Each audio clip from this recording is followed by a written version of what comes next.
नमस्कार, आप देख रहे हैं ये SMS न्यूज के खबरें। मैं हूं जितेंद्र मिश्रा। ये देखते हैं आज का खबरें।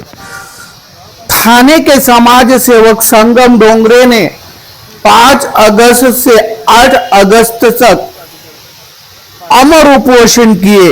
लेकिन आपको जानना चाहेंगे कि थाने के कलेक्टर कार्यालय और मनपा के कलेक्टर कार्यालय का शासन और प्रशासन के लोग उपोषण में कोई देखने के लिए नहीं आया। समाज के सिर्फ आरपीआई के रामदास आठवले, आरपीआई के अध्यक्ष थाने जिला अध्यक्ष भास्कर वाघमारे, थाने जिला आरपीआई गवई गढ़ के श्री चंद्रकांत वाघमारे ने इस आंदोलन और उपोषण में पहुंचे और जानकारी लिए। का कहना है कि जो पार्किंग प्लाजा बन रहा है उसके ऊपर होटल बनेगा तो हमको विरोध है, क्योंकि जनता के लिए पार्किंग चाहिए, कोई होटल नहीं चाहिए ऊपर। यहाँ पर देखते हैं कि संगम डोंगरे ने इनकी परिस्थिति नाजुक हो गई है, क्योंकि इनको हॉस्पिटल में ले जाने की परिस्थिति हुई है, लेकिन सरकार की प्रतिनिधि कोई आया नहीं। सरकार का प्रतिनिधि कोई आया नहीं। थाने के आमदार, चाहे कोई भी पार्टी के आमदार हो, लेकिन देखने के लिए नहीं आए। खासदार भी देखने के लिए नहीं आए। सिर्फ राष्ट्रवादी के विधायक जितेंद्र आवाड़ इस पर देखने के लिए उनके हस्ते जूस पिला के उपवास छोड़ा गया 8 तारीख को। यहाँ पर आप देखना चाहेंगे कि जनता बैठी है। आइए देखते संगम समाज सेवक संगम डोंगरे क्या कहते हैं इस विषय को लेकर। 8 तारीख हो गया आंदोलन, 3 दिन हो गए, तो क्या कहना चाहेंगे आज इस आंदोलन को लेकर? विकास के काम के लिए काम प्रतिक्रिया आप यहाँ पर एक आंदोलन कर रहे हैं और उपोषण कर रहे हैं, तो क्या कहना चाहिए? देखिए, अभी यहाँ पे जो पार्किंग प्लाजा हो रहा है वो G+6 हो रहा है, और वहाँ पे G+5 पार्किंग है, और 6वें माले पे एक होटल है कैफ़े करके। यानी ये जो पार्किंग के नाम पे ये सब चल रहा है, ये ओनली होटल के लिए चल रहा है। और यहाँ पे थाना के राजकीय पक्ष जो है प्रमुख, उनका ही ये है, ऐसा हमें मालूम पड़ा है। तो इनको अपना खुद का बिजनेस के लिए ये कर रहा है। इनको आम पब्लिक का उनको कुछ बड़ा नहीं है। अभी हमने जो मांग की है, ये थाना के पब्लिक के लिए मांग की है। ये तो हम लोग जो थाना वासी सब लोग हैं, और हम लोग घूमने के लिए थाना वाले आते हैं, और पर्यटन के हिसाब से हमने बाबा साहब छत्रपति शिवाजी महाराज इनका संग्रहालय की मांग की है।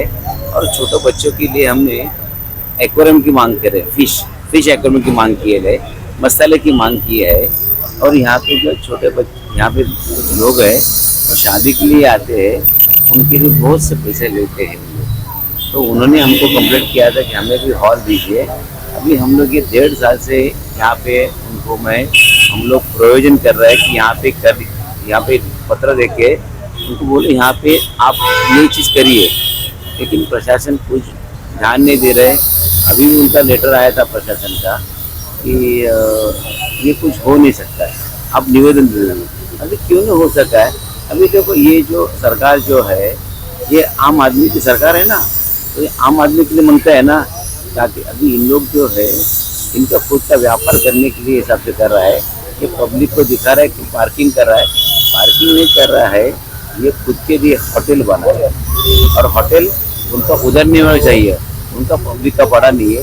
थाना के बड़े जो पॉलिटिशियन है उनका इसमें हाथ है, और इनके लिए होटल बना रहा है। रामदास आठवले गढ़ के आरपीआई के थाने जिला अध्यक्ष भास्कर वाघमारे क्या कहते हैं, आइए सुनिए। और थाने में जो कि यहाँ पर संगम डोगरा आंदोलन के लिए और मुद्दत आंदोलन के लिए उपोषण कर रहे हैं, तो क्या कहना चाहेंगे? किस बेस से देखना चाहते हैं आज इस उपोषण को लेके?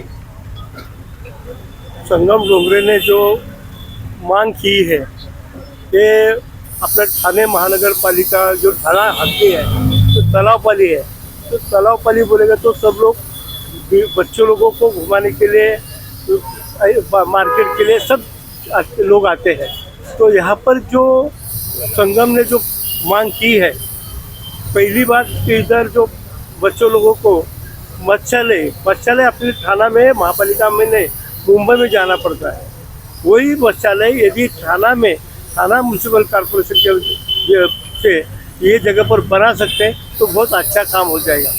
दूसरी बात, परमपूज्य भारत रत्न डॉक्टर बाबासाहेब आंबेडकर आणि शिवछत्रपती शिवाजी महाराज यांच्याबद्दल जे काय त्यांचं जे स्मारक आणि त्यांचा जो विषय आहे स्मारकाचा, तर त्यातून ग्रंथालय किंवा त्यातून चांगल्या उपयोगी समाज उपयोगी लोकांना काही हो जाए, ऐसे इसके लिए उन्होंने जो मांग की है वो रिपब्लिकन पार्टी थाना शहर जिला के अध्यक्ष की तरफ से, हमारे पूरे पार्टी की तरफ से, रामदास जी आठवले की तरफ से ये संगम डोंगरी पे जो मांग है उस पर हम पूरा उसके साथ दे रहे हैं। दूसरी बात, एक बात की है उन्होंने कि यहाँ पर शादी होती है, रजिस्ट्रेशन जो समाज में अच्छा फायदा देते हैं, जो शादी धूमधाम बना के पैसा खर्चा न करके जो रजिस्टर करके जो शादी बनती है, तो उनको छोटा सा एक हॉल उपलब्ध हो जाए तो बहुत अच्छी बात होगी। क्योंकि रजिस्ट्रेशन ऑफिस में बहुत रोज शादी, कम से कम 5-10 शादी होते हैं, तो उनको भी एक अच्छा सस्ता महानगर पालिका की तरफ से सस्ता अच्छा एटमॉस्फेयर पे एक हॉल मिलेगा, तो भी बहुत अच्छी बात है। तो हम उनके पीछे संगम डोंगरी के साथ उनके उपोषण में हमारा सहयोग देते हुए उनके मांग को रिपब्लिकन पार्टी इंडिया की तरफ से पूरी तरह से सरकार मांग रहे अपनी कि हम नजर यहाँ में पर नहीं लाती है, और जो कहते हैं जो सरकार नहीं करेगी, तो कहाँ तक आपका क्या अभी रहेगा उपोषण? संगम ने जो उपोषण 5 तारीख से आज तक किया है, संगम की आज की परिस्थिति देखे तो उसकी तबीयत बहुत वीक हो गई है, उसके शुगर बीपी पर उसका असर पड़ा है, उसके शरीर पर, उसके बात करने पर असर पड़ रहा है। तो प्रशासन ने तुरंत एक अच्छा सब्जेक्ट लेके आया है और संगम, तो उनको साथ देना जरूरी है। और भले पार्किंग प्लाजा ये ऊपर बनाएंगे, नीचे बनाओ, जैसा गाँव जी बना ऐसा नीचे बना होटल, और यहाँ पर होटल क्यों बने? होटल बनाने के बाद इधर कौन बैठेगा? सर्वसाधारण गरीब आदमी नहीं बैठेगा, वहाँ पर बड़े लोग बैठेंगे जो दारू पीने के लिए बैठेंगे, तो उनके लिए रहेगा। ऐसा वो जो हो रहा है, तो उसको हमारा पार्टी के तरफ से पूरा विरोध है, हम विरोध करेंगे और संगम डोगरी की मांग को सपोर्ट करेंगे। आरपीआई गवई गढ़ के अध्यक्ष चंद्रकांत वाघमारे क्या कहते हैं, इनका विरोध है, आइए सुनेंगे क्या कहते हैं चंद्रकांत वाघमारे। आज संगम डोंगरेजी उपोषणाला बसलेत, ही खरोखरच वाखाणण्यासारखी गोष्ट आहे।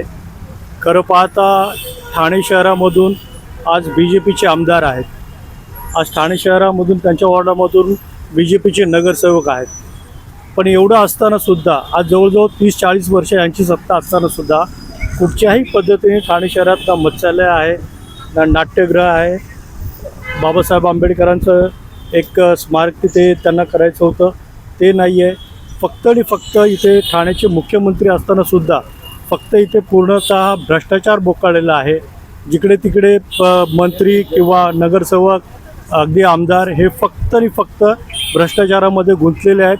आणि हे सर्व असतानासुद्धा आज संगम डोंगरेसारख्या एका समाजसेवकाला आज गेले 5 तारखेपासून आज किती 5-6 दिवस झाले ते आज उपोषणाला बसतात। ही खरोखर लाजिरवाणी गोष्ट आहे, यावर सत्ताधारी पक्षाने जरूर विचार करावा। आज त्यांची तब्येत पण बरीच, मला असं वाटतं सत्ताधारी, BJPचे सत्ताधारी, BJPचे मंत्री आहेत, BJPचे मुख्यमंत्री या ठिकाणी फक्त खुर्चीवर बसलेले आहे, लक्ष देतात, काय सांगतात? मुख्यमंत्री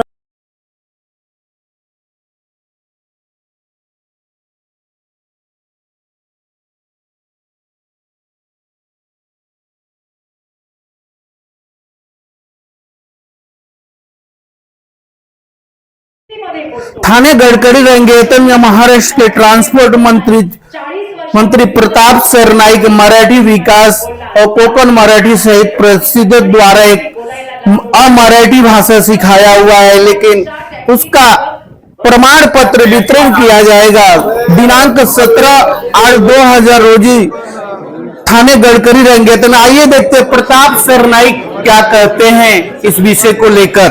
क्योंकि 1989 में आरटीओ के जो नियम है कि हमारे सभी महाराष्ट्र में काम करने वाले हिंदी भाषी जो ड्राइवर है उनको जुज़वी मराठी का ज्ञान होना जरूरी है, और अगर वो ज्ञान नहीं होगा तो उनको बैच दिया गया है। बैच देते वक्त यही सवाल उनके सामने रखा गया था कि अगर आपको इतना मराठी ज्ञान नहीं रहेगा तो आपको लाइसेंस और बैच नहीं दिया जाएगा। उसको मध्य रस्ते नजर रखते हुए हमारे आरटीओ के अधिकारियों ने कार्रवाई करना शुरू की। हमारे पास बहुत सारे शिक्षा संगठन के हिंदी भाषी नेता भी आगे, शशांक राउत आए, उमाशंकर जी आए, हाजी अराफत जी आए, संजय निरुपम जी आए। उन्होंने कहा कि आप कहते हो वो सही बात है कि महाराष्ट्र में अगर रहना है, व्यवसाय करना है तो मराठी भाषा आना चाहिए, और हमारा तो यही कहना था कि मराठी भाषा उतनी आनी चाहिए जो प्रवासियों से संवाद कर सके। जुज़वी मराठी आना जरूरी है। जो महाराष्ट्र की संस्कृति है, मराठी परंपरा है, उसको आप आत्मसात कर। और इसी दौरान हमें किसी लोगों ने बोला कि आप टाइमिंग दे दो 3 महीने का, तो हमने उनसे कहा कि 3 महीने जो भाई 3.5 महीने हमने तो 105 दिन दिया, 1 मई से लेकर 15 अगस्त तक का वक्त दिया।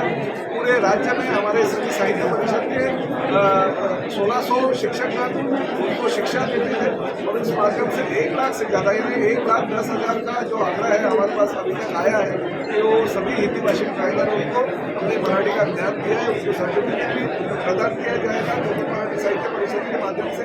और 17 तारीख को आदरणीय उप मुख्यमंत्री और आदरणीय मुख्यमंत्री और आदरणीय मराठी भाषा मंत्री इनके उपस्थिति में हम वो कार्यक्रम रखेंगे, और इस कार्यक्रम में सर्टिफिकेट भी प्रदान किया जाएगा। एक बात उनकी सही है कि आरटीओ का नियम 1989